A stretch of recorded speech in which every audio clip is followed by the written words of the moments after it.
अनजान में शिवरात्रि व्रत करने से एक भील पर भगवान शंकर की अद्भुत कृपा। ऋषियों ने पूछा, सूत जी, पूर्व काल में किसने इस उत्तम शिवरात्रि व्रत का पालन किया था और अनजान में भी इस व्रत का पालन करके किसने कौन सा फल प्राप्त किया था? सूत जी ने कहा, ऋषियों, तुम सब लोग सुनो। मैं इस विषय में एक निषाद का प्राचीन इतिहास सुनाता हूँ जो सब पापों का नाश करने वाला है। पहले की बात है, किसी वन में एक भील रहता था जिसका नाम था गुरुदूह। उसका कुटुंब बड़ा था तथा वह बड़ा बलवान और क्रूर स्वभाव होने के कारण क्रूरतापूर्वक कर्म में तत्पर रहता था। वह प्रतिदिन वन में जाकर मृगों को मारता और वहीं रहकर नाना प्रकार की चोरियां करता था। उसने बचपन से ही कभी कोई ऐसा शुभ कर्म नहीं किया था। इस प्रकार वन में रहते हुए उस दुरात्मा भील का बहुत समय बीत गया। तदनंतर एक दिन बड़ी सुंदर एवं शुभ कारक शिवरात्रि आई, किंतु वह दुरात्मा घने जंगल में निवास करने वाला था, इसलिए उस व्रत को नहीं जानता था। उसी दिन उस भील के माता पिता और पत्नी ने भूख से पीड़ित होकर उससे याचना की, वनेचर, हमें खाने को दो। उनके इस प्रकार याचना करने पर वह तुरंत धनुष लेकर चल दिया और मृगों के शिकार के लिए सारे वन में घूमने लगा। देवयोग से उसे उस दिन कुछ भी नहीं मिला और सूर्य अस्त हो गया। इससे उसको बड़ा दुख हुआ और वह सोचने लगा, अब मैं क्या करूं, कहाँ जाऊं? आज तो कुछ भी नहीं मिला। घर में जो बच्चे हैं उनका तथा माता पिता का क्या होगा? मेरी जो पत्नी है उसकी भी क्या दशा होगी? अतः मुझे कुछ लेकर घर जाना ही चाहिए, अन्यथा नहीं। ऐसा सोचकर वह व्याध एक जलाशय के समीप पहुंचा और जहां पानी में उतरने का घाट था वहां जाकर खड़ा हो गया। वह मन ही मन विचार करता था कि यहाँ कोई ना कोई जीव पानी पीने के लिए अवश्य आएगा। उसी को मारकर कृतकृत्य हो उसे साथ लेकर प्रसन्नता पूर्वक घर को जाऊंगा। ऐसा निश्चय करके वह व्याघ्र एक बेल के पेड़ पर चढ़ गया और वही जल साथ लेकर बैठ गया। उसके मन में केवल यही चिंता थी कि कब कोई प्राणी आए और मैं उसे मारूं। इसी प्रतीक्षा में भूख प्यास से पीड़ित होकर वह बैठा रहा। उस रात के पहले पहर में एक प्यासी हिरणी आई जो चकित होकर जोर जोर से चौकड़ी भर रही थी। ब्राह्मणों, उस मृगी को देखकर व्याघ्र को बड़ा हर्ष हुआ। उसने तुरंत ही उसके वध के लिए अपने धनुष पर एक बाण का संघान किया। ऐसे करते हुए उसके हाथ के धक्के से थोड़ा सा जल और बिल्व पत्र नीचे गिर पड़े। उस पेड़ के नीचे शिवलिंग था। उक्त जल और बिल्व पत्र से शिव की प्रथम पहर की पूजा तो संपन्न हो गई। उस पूजा के महात्म से उस व्याघ्र का बहुत सा पातक तत्काल नष्ट हो गया। वहां होने वाली खड़खड़ाहट की आवाज को सुनकर हिरणी ने भय से ऊपर की ओर देखा। व्याघ्र को देखते ही वह व्याकुल हो गई और बोली, व्याघ्र, तुम क्या करना चाहते हो? मेरे सामने सच सच बताओ। हिरणी की बात सुनकर व्याघ्र ने कहा, आज मेरे कुटुंब के लोग भूखे हैं, अतः तुमको मारकर उनकी भूख मिटाऊंगा, उन्हें तृप्त करूंगा। व्याघ्र का वह दारुण वचन सुनकर तथा जिसे रोकना कठिन था, उस दुष्ट भील को बाण ताने देखकर मृगी सोचने लगी कि अब मैं क्या करूं, कहाँ जाऊं? अच्छा, कोई उपाय रचती हूँ। ऐसा विचार कर उसने वहाँ इस प्रकार कहा। मृगी बोली, भील, मेरे मांस से तुमको सुख होगा। यह अनर्थकारी शरीर के लिए इससे अधिक महान पुण्य का कार्य और क्या हो सकता है? उपकार करने वाले प्राणी को इस लोक में जो पुण्य प्राप्त होता है उसका 100 वर्षों में भी वर्णन नहीं किया जा सकता। परंतु इस समय मेरे सब बच्चे मेरे आश्रम में ही हैं। मैं उन्हें अपनी बहन को अथवा स्वामी को सौंपकर लौट आऊंगी। वनेचर, तुम मेरी इस बात को मिथ्या न समझो। मैं फिर तुम्हारे पास लौट आऊंगी, इसमें कोई संशय नहीं है। सत्य से ही धरती टिकी हुई है, सत्य से ही समुद्र अपनी मर्यादा में स्थित है और सत्य से ही निर्झरों में जल की धाराएं गिरती रहती हैं। सत्य में ही सब कुछ स्थित है। सूत जी कहते हैं, मृगी के ऐसा कहने पर जब व्याघ्र ने उसकी बात नहीं मानी, तब उसने अत्यंत विस्मित एवं भयभीत हो पुनः इस प्रकार कहना आरंभ किया। व्याध, सुनो, मैं तुम्हारे सामने ऐसी शपथ खाती हूँ जिससे घर जाने में अवश्य तुम्हारे पास लौट आऊंगी। ब्राह्मण यदि वेदी बेचे और तीनों काल संध्या न करे तो उसे जो पाप लगता है पति की आज्ञा का उल्लंघन करके स्वेच्छा अनुसार कार्य करने वाली स्त्रियों को जिस पाप की प्राप्ति होती है, किए हुए उपकार को ना मानने वाले, भगवान शंकर से विमुख रहने वाले, दूसरों से द्रोह करने वाले, धर्म को लांघने वाले तथा विश्वासघात और छल करने वाले लोगों को जो पाप लगता है, उसी पाप से मैं भी लिप्त हो जाऊं यदि लौटकर यहाँ ना आऊं। इस तरह अनेक शपथ खाकर जब मृगी चुपचाप खड़ी हो गई, तब उस व्याध ने उस पर विश्वास करके कहा, अच्छा, अब तुम अपने घर को जाओ। तब वह मृगी बड़े हर्ष के साथ पानी पीकर अपने आश्रम मंडल में गई। इतने में ही रात का पहला पहर व्याध के जागते ही जागते बीत गया। तब उस हिरणी की बहन दूसरी मृगी, जिसका पहले ने स्मरण किया था, उसी की राह देखती हुई जल पीने के लिए वहां आ गई। उसे देखकर भील ने स्वयं वाण को तरकस से खींचा। ऐसा करते समय पुनः पहले की भांति भगवान शिव के ऊपर जल और बिलपत्र गिरे। उसके द्वारा महात्मा शंभु की दूसरे पहर की पूजा संपन्न हो गई। यद्यपि वह प्रसंगवश ही हुई थी, तो भी व्याग के लिए सुखदायिनी हो गई। मृगी ने उसे बाण खींचते हुए देख पूछा, वनेचर, यह क्या करते हो? व्याग ने पूर्ववत उत्तर दिया, मैं अपने भूखे कुटुंब को तृप्त करने के लिए तुझे मारूंगा। यह सुनकर वह मृगी बोली, व्याग, मेरी बात सुनो, मैं धन्य हूँ, मेरा देह धारण सफल हो गया, क्योंकि इस अनित्य शरीर के द्वारा उपकार होगा, परंतु मेरे छोटे छोटे बच्चे जो घर में हैं, अतः मैं एक बार जाकर उन्हें अपने स्वामी को सौंप दूं, फिर तुम्हारे पास लौट आऊंगी। व्याग बोला, तुम्हारी बात पर मुझे विश्वास नहीं है, मैं तुझे मारूंगा, इसमें संशय नहीं है। यह सुनकर वह हिरणी भगवान विष्णु की शपथ खाती हुई बोली, व्याध, मैं जो कुछ कहती हूँ उसे सुनो। यदि मैं लौटकर ना आऊं और अपना सारा पुण्य हार जाऊं, क्योंकि जो वचन देकर उसे पलट जाता है वह अपने पुण्य को हार जाता है। जो पुरुष अपनी विवाहित स्त्री को त्याग कर दूसरे के पास जाता है, वैदिक धर्म का उल्लंघन करके कपोल कल्पिक धर्म पर चलता है, भगवान विष्णु का भक्त होकर शिव की निंदा करता है, माता पिता की निधन तिथि को श्राद्ध आदि न करके उसे सूना बिता देता है, तथा मन में संताप का अनुभव करके अपने दिए हुए वचन को पूरा करता है, ऐसे लोगों को जो पाप लगता है वही मुझे भी लगे, यदि मैं लौटकर ना आऊं। सूत जी कहते हैं, उसके ऐसा कहने पर व्याध ने उस मृगी से कहा, जाओ। मृगी जल पीकर हर्ष पूर्वक अपने आश्रम को गई।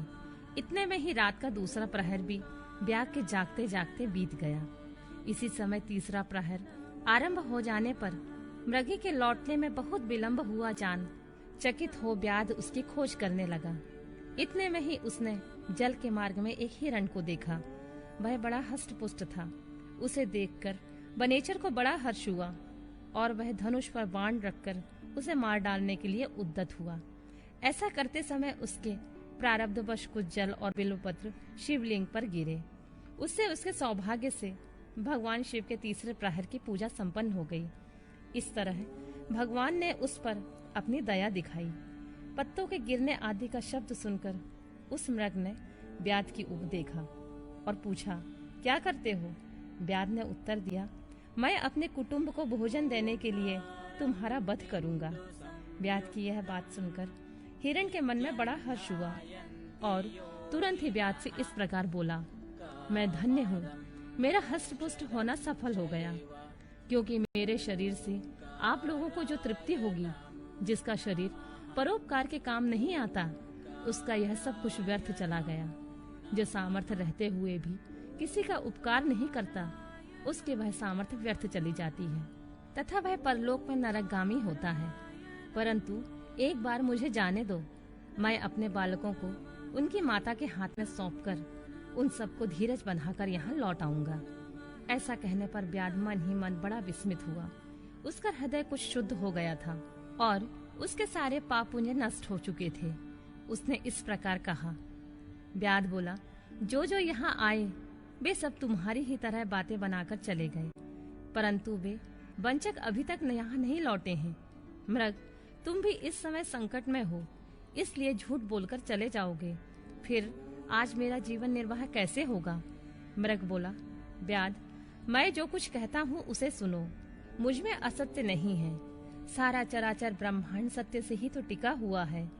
जिसकी वाणी झूठी होती है उसका पुण्य उसी क्षण नष्ट हो जाता है। तथापि भील, तुम मेरी सच्ची प्रतिज्ञा सुनो।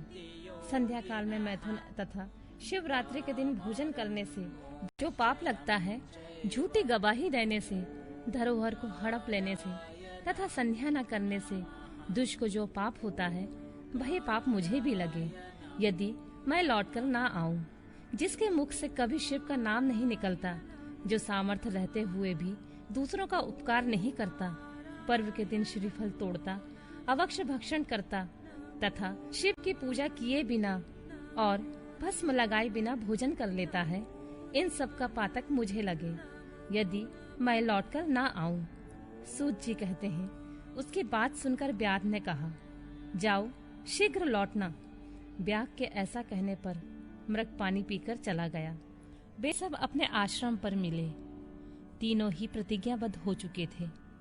आपस में एक दूसरे के वृतांत को भली भांति सुनकर सत्य के पाश से बंधे हुए उन सब ने यही निश्चय किया कि यहाँ अवश्य जाना चाहिए। इस निश्चय के बाद वहाँ बालकों को आश्वासन देकर वे सब के सब जाने के लिए उत्सुक हो गए। उस समय जेठी मृगी ने वहाँ अपने स्वामी से कहा, स्वामिन, आपके बिना यहाँ बालक कैसे रहेंगे? प्रभु, मैंने ही वहाँ पहले जाकर प्रतिज्ञा की है, इसलिए केवल मुझे ही जाना चाहिए। आप दोनों यहीं रहें। उसकी यह बात सुनकर छोटी मृगी बोली, बहन, मैं तुम्हारी सेविका हूँ, इसलिए आज मैं ही ब्यात के पास जाती हूँ, तुम यहीं रहो। यह बात सुनकर मृग बोला, मैं ही वहाँ जाता हूँ, तुम दोनों यहाँ रहो, क्योंकि शिशुओं की रक्षा माता से ही होती है। स्वामी की यह बात सुनकर उन दोनों मृगियों ने धर्म की दृष्टि से उसे स्वीकार नहीं किया। वे दोनों अपने पति से प्रेम पूर्वक बोली, प्रभु, पति के बिना यह जीवन धिक्कार है। तब उन्होंने सब अपने बच्चों को सांत्वना देकर उन्हें पड़ोसियों के हाथ में सौंप दिया और स्वयं शीघ्र ही उस स्थान को प्रस्थान किया जहाँ वह व्याध शिरोमणि उनकी प्रतीक्षा में बैठा था। उन्हें जाते देख उनके वे सब बच्चे भी पीछे पीछे चले आए। उन्होंने यह निश्चय कर लिया था कि इनके माता पिता की जो गति होगी वह हमारी भी होगी। उन सबको एक साथ आया देखकर व्याध को बड़ा हर्ष हुआ। उसने धनुष पर बाण रखा। उस समय पुनः जल और बिल्व पत्र शिव के ऊपर गिरे। उससे शिव के चौथे प्रहर की शुभ पूजा संपन्न हो गई। उस समय व्याध का सारा पाप तत्काल भस्म हो गया। इतने में ही दोनों मृगियों और मृग बोल उठे, व्याध शिरोमणि, शीघ्र कृपा करके हमारे शरीर को सार्थक करो। उनकी यह बात सुनकर व्याध को बड़ा विस्मय हुआ। शिव पूजा के प्रभाव से उसको दुर्लभ ज्ञान प्राप्त हो गया। उसने सोचा, ये मृग ज्ञानहीन पशु होने पर भी धन्य है, सर्वथा आदरणीय है, क्योंकि अपने शरीर से ही परोपकार में लगे हुए हैं। मैंने इस समय मनुष्य जन्म पाकर भी किस पुरुषार्थ का साधन किया है? दूसरे के शरीर को पीड़ा देकर अपने शरीर को पोसा है। प्रतिदिन अनेक प्रकार के पाप करके अपने कुटुंब का पालन किया है। हाय, ऐसे पाप करके मेरी क्या गति होगी, अथवा मैं किस गति को प्राप्त होऊंगा? मैंने जन्म से लेकर अब तक जो पातक किया है उसका इस समय मुझे स्मरण हो रहा है। मेरे जीवन को धिक्कार है, धिक्कार है। इस प्रकार ज्ञान संपन्न होकर व्याध ने जब अपने बाण को रोक लिया और कहा, श्रेष्ठ मृगो, तुम जाओ, तुम्हारा जीवन धन्य है। व्याध के ऐसा कहने पर भगवान शंकर तत्काल प्रसन्न हो गए और उन्होंने व्याध को अपने सम्मानित एवं पूजित स्वरूप का दर्शन कराया तथा कृपा पूर्वक उसके शरीर का स्पर्श करके उससे प्रेम से कहा, भील, मैं तुम्हारे व्रत से प्रसन्न हूँ, वर मांगो। व्याध भी भगवान शिव के उस रूप को देखकर तत्काल जीवन मुक्त हो गया और मैंने सब कुछ पा लिया है, यूँ कहता हुआ उनके चरणों के आगे गिर पड़ा। उसके इस भाव को देखकर भगवान शिव मन ही मन प्रसन्न हुए और उसे गुह नाम देकर कृपा दृष्टि से देखते हुए उसे दिव्य वर दिए। शिव बोले, व्याध, सुनो, आज से तुम श्रगवेरपुर में उत्तम राजधानी का आश्रय ले दिव्य भोगों का उपभोग करो। तुम्हारे वंश की वृद्धि निर्विघ्न रूप से होती रहेगी। देवता भी तुम्हारी प्रशंसा करेंगे। व्याध, मेरे भक्तों पर स्नेह रखने वाले भगवान श्री राम एक दिन निश्चय ही तुम्हारे घर पधारेंगे और तुम्हारे साथ मित्रता करेंगे।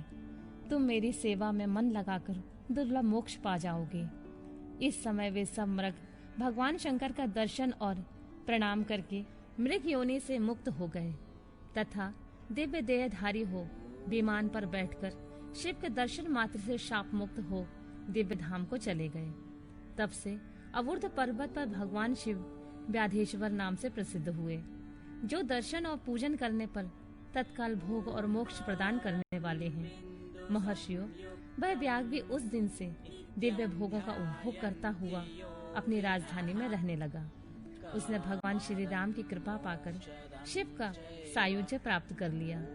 अनजान में ही इस व्रत का अनुष्ठान करने से उसको सायुज्य मोक्ष मिल गया। फिर जो भक्ति भाव से संपन्न होकर इस व्रत को करते हैं, वे शिव का शुभ सायुज्य प्राप्त कर लें। इसके लिए तो क्या कहना, संपूर्ण शास्त्रों तथा अनेक प्रकार के धर्मों के विषय में भली भांति विचार करके इस शिवरात्रि व्रत को सबसे उत्तम बताया गया है। इस लोक में जो नाना प्रकार के व्रत, विविध तीर्थ, भांति भांति के विचित्र दान, अनेक प्रकार के यज्ञ, तरह तरह के तप तथा बहुत से जप हैं, वे सब शिवरात्रि व्रत की समानता नहीं कर सकते। इसलिए अपना हित चाहने वाले मनुष्यों को इस शुभतर व्रत का अवश्य पालन करना चाहिए। यह शिवरात्रि व्रत दिव्य है, इससे सदा भोग और मोक्ष की प्राप्ति होती है। महर्षियों, यह शुभ शिवरात्रि व्रत वृतराज के नाम से विख्यात है। इसके विषय में सब बातें मैंने तुम्हें बता दी हैं। अब और क्या सुनना चाहते हो?